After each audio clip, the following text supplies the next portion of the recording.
You don't belong here, Alina. Just leave before it gets embarrassing. Those were the first words out of my mother's mouth the moment I stepped into the cold, oak-paneled room that reeked of old money and older betrayal. The will reading. The so-called final gathering after my grandfather's passing. I stood there at the doorway, wearing the only clean dress I owned, thrifted and ironed 3 times over. My palms were sweaty, but my chin didn't tremble. I wasn't going to let them see me shake, not again. Across the table sat my brother, Dean. 3-piece suit. Rolex. A smug grin plastered on his face like it was glued on. My parents flanked him like royal guards, their smiles cold and calculated. I wasn't even given a seat. You always were the disappointment, Dad muttered under his breath, not even trying to hide it. This is family business. And you, Alina? You chose art school and waitressing over legacy. We don't reward failure. I swallowed the lump rising in my throat. I wasn't surprised. Not really. But it still stung like hell. That's when the lawyer cleared his throat and everyone's attention snapped toward him. And what he said next. It cracked the smugness off every single one of their faces like thunder breaking a glass sky. Actually, before we begin, I've been instructed to give this to Alina. Alone. A thick, sealed envelope with my name on it, my name, rested in his hand. Everyone froze. And that was when I knew something was coming. Something big. The silence in the room was thick enough to chew. My mother blinked like she'd been slapped. My father leaned forward as if trying to physically stop the moment from happening with the weight of his stare. Dean looked irritated, like someone had just interrupted his coronation. But the lawyer stood firm. He didn't flinch, didn't look away. He simply extended the envelope toward me again, his fingers steady. I stepped forward. Each footstep echoed louder than it should have, like even the room was holding its breath. I reached out, took the envelope, and before I could ask what was inside, he spoke again. Your grandfather insisted you read this in private, before anything else is discussed. Dean scoffed. This is a joke. Grandfather barely spoke to her in the last 5 years. Dad chuckled, cold and cruel. Probably one of his senile last-minute whims. Just read the damn thing, and let's move on. But the lawyer's voice was razor-sharp. It was written months ago. Signed. Witnessed. Sealed. This wasn't senile. My hands shook slightly as I turned the envelope over and opened it. Inside was a handwritten letter on thick paper. Familiar loops and curves. It was definitely Grandpa's handwriting, firm, methodical. I stared at the first line, and everything else in the room faded. Alina, if you're reading this, then I'm already gone, and the people around you are pretending to celebrate my life while carving up what they think I've left behind. But the truth is they don't know everything. You were always the one who saw people for who they really are. And I saw you, even when the rest of them didn't. I'm sorry for staying silent for so long. But I didn't write this letter to apologize. I wrote it to give you what they never would. My throat tightened. I continued reading. There's a key inside this envelope. Use it. The safe deposit box it belongs to contains the full story, my story, your story, and the truth about this family that they've spent decades hiding. You deserve to know. And when you do, you'll understand why I chose you. Grandpa. I blinked hard. Then I felt it, the small bump in the corner of the envelope. A silver key. Is this a game? Dean sneered. But I wasn't looking at him. My eyes were locked on my father's. He looked pale, like someone had just opened a closet and revealed a body inside. And that's when I knew. They weren't surprised because Grandpa gave me something. They were terrified because they knew exactly what he might have left behind. I slipped the key into my pocket without saying a word. I could feel everyone's eyes on me, sharp, burning, desperate. But I kept my face blank. It wasn't just a key. It was a weapon. And judging by the sudden tension radiating from my parents and brother, they already knew what it could unlock. I'll be back, I said quietly, walking out of the room, ignoring my father's sudden protest. Alina. Sit down. The will's being read now, he snapped, voice cracking at the edges. But the lawyer interjected again, almost too calmly. Mr. Hartwell, Your father was clear in his instructions. No further proceedings until Ms. Alina reads what he left for her. Dad clenched his jaw so hard I thought his teeth might crack. I didn't wait for another word. I walked straight out of that mansion and into the biting wind of a gray afternoon. The chills should have gotten to me, but I felt electric. Adrenaline buzzed in my veins. I wasn't just some forgotten, useless daughter anymore. I was the center of a secret, and they hated that. 10 blocks away, I was standing in front of the old Citizens First Bank downtown. It hadn't changed since I was a kid. Same brick facade, same dusty windows, same heavy brass doors. I didn't even need directions. Grandpa used to bring me here once a year to handle adult stuff. He never let anyone else come. I thought it was weird back then. Now it made sense. The manager looked at the key, then at me. "This box hasn't been accessed in over 15 years, he murmured. He led me downstairs to the private vaults. The hallway smelled like cold metal and secrets. I slid the key into box 513. The lock clicked, loud in the silence. I pulled the box out, heart pounding. Inside was a leather-bound journal, thick with yellowed pages. On top was a flash drive and a sealed envelope labeled simply, "For Alina's eyes only." My hands shook. I opened the envelope first. It wasn't a letter this time. It was a photocopy of something official. A birth certificate.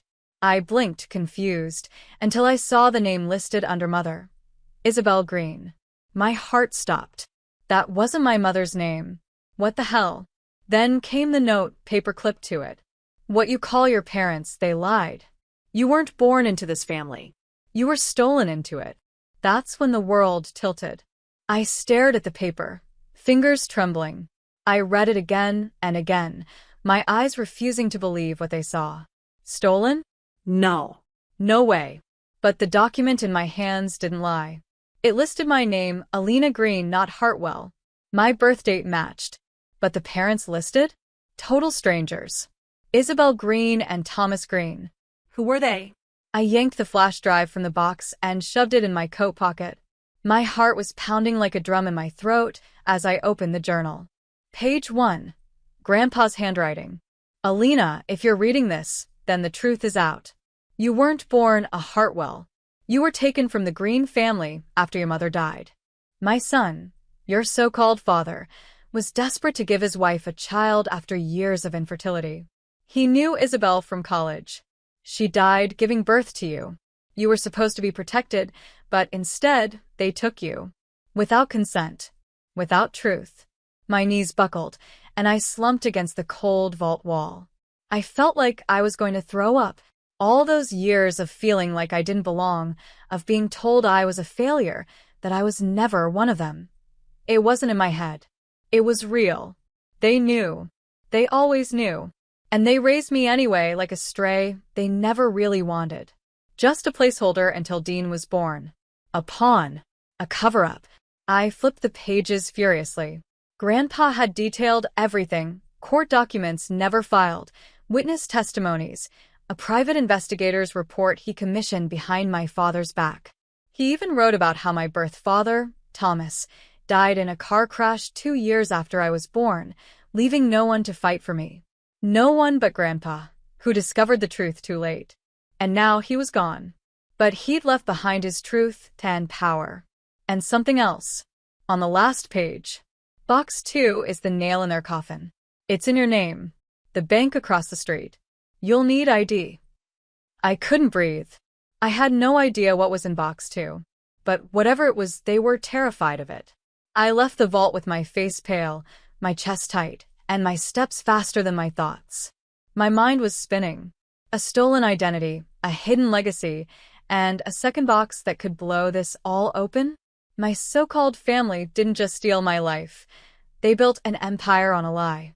I stood across the street, staring at the bland, modern facade of another bank. United Reserve Trust. I'd never even noticed it before, but now it felt like a final door my grandfather left open just for me. Inside, I handed over my ID and the key. The woman at the front desk raised an eyebrow. "Box 112?" she said, then disappeared behind a secured glass door. A few minutes later, I was being escorted by another man in a navy suit down a sterile, white corridor. This time, the box was smaller. He left me alone in the vault.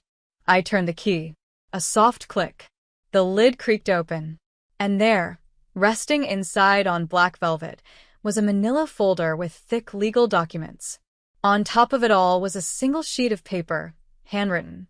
This trust belongs solely to Alina Green, not Hartwell. I flipped through the stack.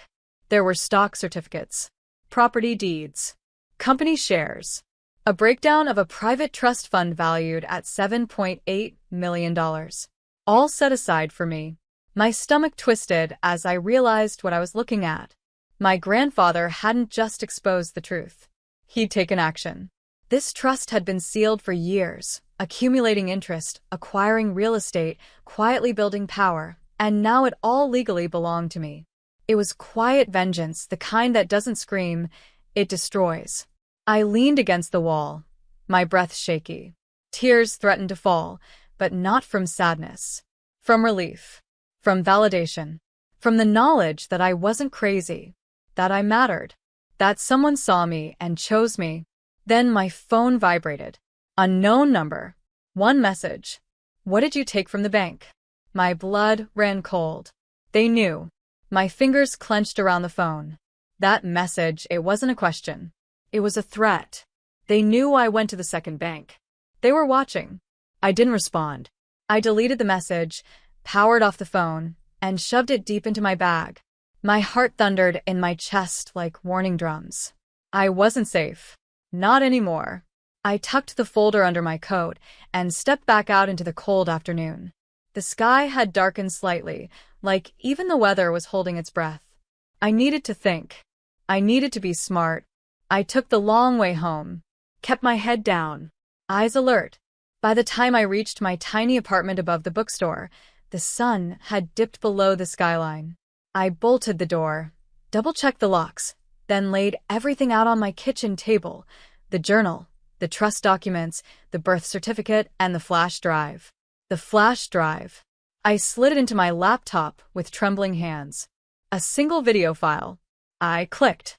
Grandpa's face appeared on screen, older than I remembered, but his eyes were steady. Serious. If you're watching this, Selena, it means I'm gone. And it means I failed to stop them.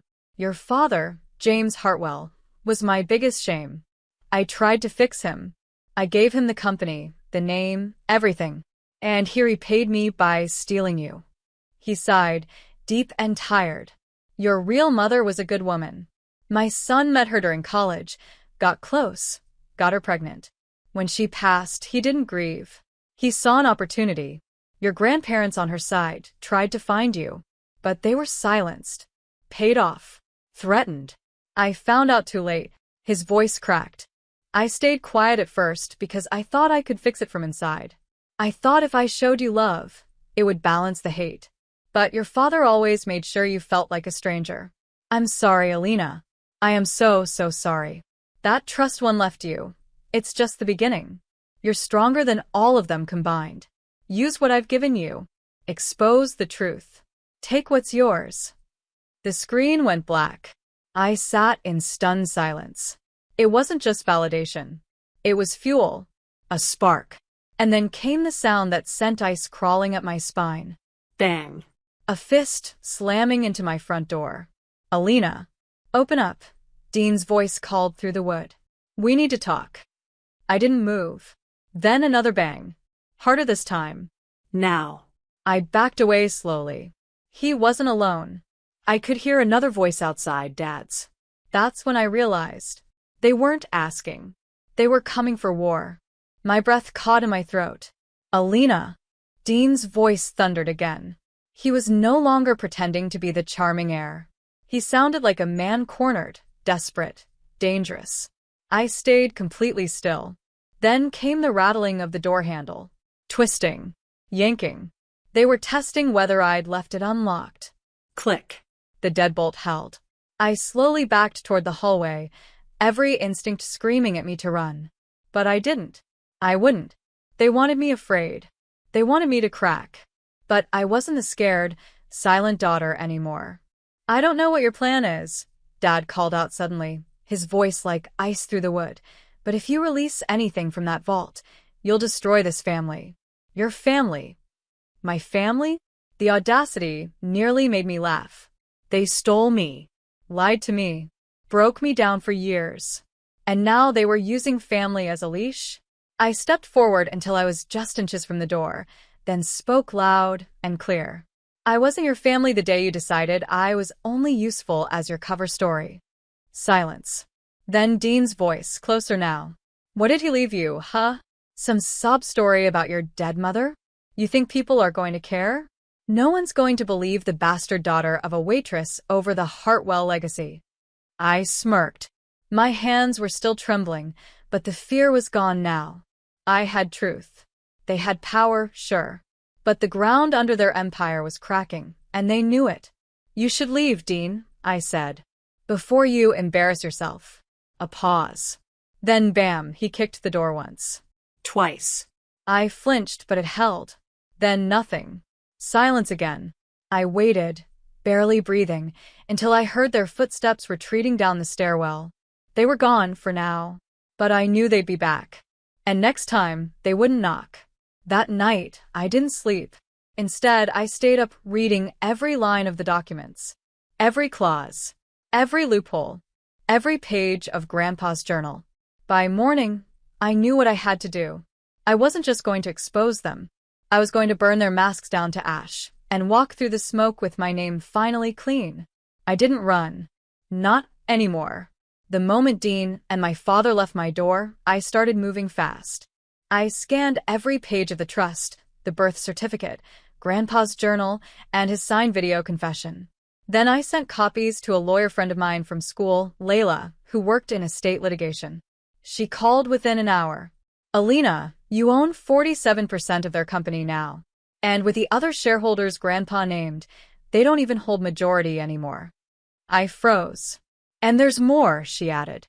If this goes to court, they'll face criminal charges for falsifying a birth record. If you wanted to, you could bring it all down. I stared at my screen. I wasn't just back in the game. I was holding the detonator. I showed up at the Hartwell Corporation the next morning with Layla and 2 security guards. We entered the boardroom mid-meeting. My father turned white.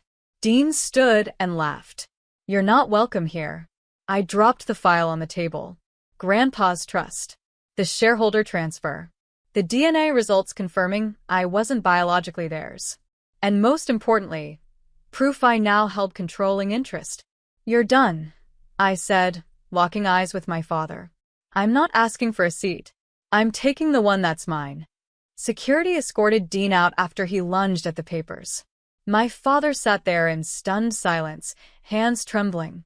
I didn't yell. I didn't cry. I won. Layla released the story to the press.